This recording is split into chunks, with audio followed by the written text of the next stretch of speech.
As-tu déjà pensé à quelqu'un et puis tu l'as croisé dans la rue instantanément à ce moment-là? As-tu déjà eu une grande opportunité qui est apparue après quelque chose de mauvais? Tu as déjà vécu un moment où tout semblait être trop parfait pour que ce soit un simple hasard? Ce n'est peut-être pas une coïncidence. Et ce sujet est un sujet qui fascine du simple néophyte au plus grand scientifique. Les plus grands entrepreneurs, les plus grands scientifiques ont étudié ce phénomène. Et si les synchronicités étaient un message que tu ne captes pas encore? Salut à tous, bienvenue sur MR Mindset, la chaîne où on parle d'entrepreneuriat et de développement personnel, deux sujets qui sont pour moi très liés. C'est pour ça qu'aujourd'hui on aborde les synchronicités. Je vous remercie de vous abonner en masse en ce moment, continuez de le faire, ça me donne énormément de force, et cliquez sur la barre de pouce bleu. Les synchronicités, hasard ou message. Le terme synchronicité a été popularisé par Carl Jung, le célèbre psychanalyste. Il le définissait comme un événement significatif qui semble être une coïncidence, mais qui a une portée symbolique forte pour la personne qui le vit. On en parlait tout à l'heure, penser à une personne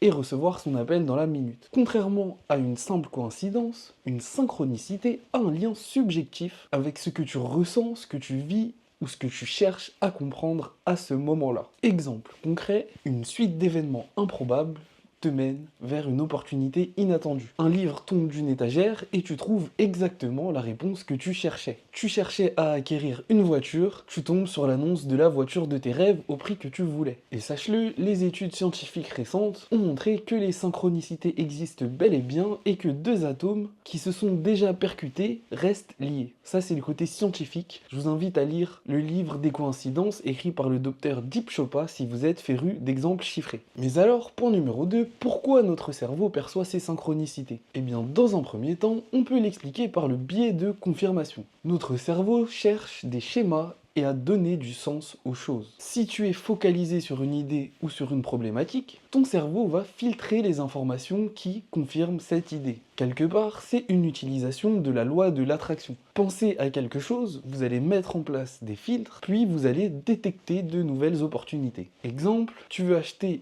une paire de baskets collector et tu commences à en voir partout. Deuxième point, l'activation réticulaire. Une partie de ton cerveau, nommée le système réticulaire, filtre l'information pour te montrer ce qu'il te semble important. Si tu cherches un signe, ton cerveau va naturellement le repérer plus facilement. Si tu cherches des opportunités de business, ton cerveau va naturellement repérer ces opportunités plus facilement. Point numéro 3, synchronicité et intuition. Est-ce un signal de l'inconscient ou un signe du destin? Eh bien, comme tu as pu le deviner avant, tu connais mon avis, mais c'est un sujet qui passionne aujourd'hui encore de nombreuses personnes. Certains vont avoir tendance à penser que les synchronicités sont un simple jeu de perception. Mais d'autres, comme moi, y voient un moyen de communication entre l'être conscient et l'être inconscient. Jung parlait de l'inconscient collectif, une sorte de champ d'information où nos pensées et expériences en tant qu'être humain seraient connectées. Je vous invite parfois dans mes vidéos à faire appel au cerveau collectif, et pour ça je vais vous donner l'exemple des castors. Tous les castors autour du monde construisent les mêmes barrages, même si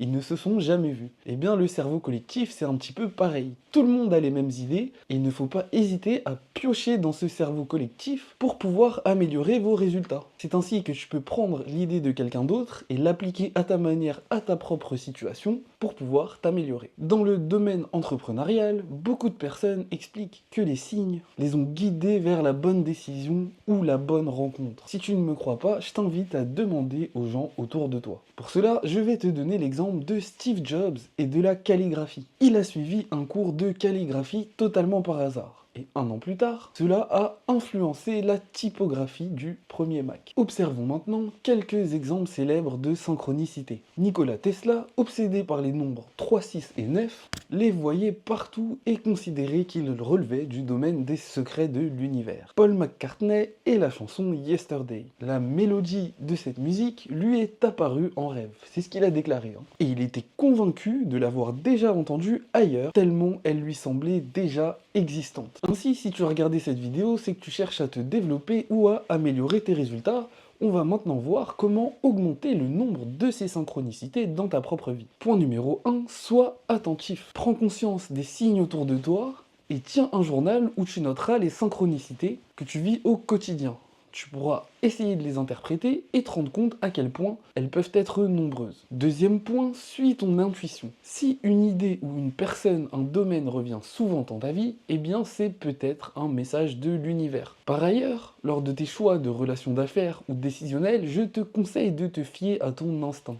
En général, on a tendance à trouver des excuses à la personne au travers la raison. Cependant, l'être humain s'est développé en faisant face au danger, et si tu sens mal quelque chose, eh bien c'est que ton cerveau a interprété que les signaux étaient mauvais, ainsi je t'invite à faire confiance à ton instinct d'abord. Point numéro 3, sors de ta routine. Plus tu expérimente de nouvelles choses, plus tu crées des opportunités pour que des synchronicités apparaissent. Comme on dit, tu ne peux pas gagner si tu ne joues pas. Point numéro 4, pose une intention claire, définis des objectifs clairs. On ne peut pas piloter ce que l'on ne peut pas mesurer. Demande-toi tout simplement, qu'est-ce que je veux qui apparaisse dans ma vie? Les synchronicités ne sont pas juste des hasards, elles sont des indices sur ton chemin. La vraie question c'est, vas-tu les écouter? Vas-tu faire confiance à ton instinct? Dis-moi en commentaire si tu as déjà vécu une synchronicité qui t'a marqué. Car ce que tu cherches te cherche aussi. Si tu m'as écouté jusqu'à maintenant, je te remercie. Tu retrouveras les liens de mes différents réseaux sociaux dans la description,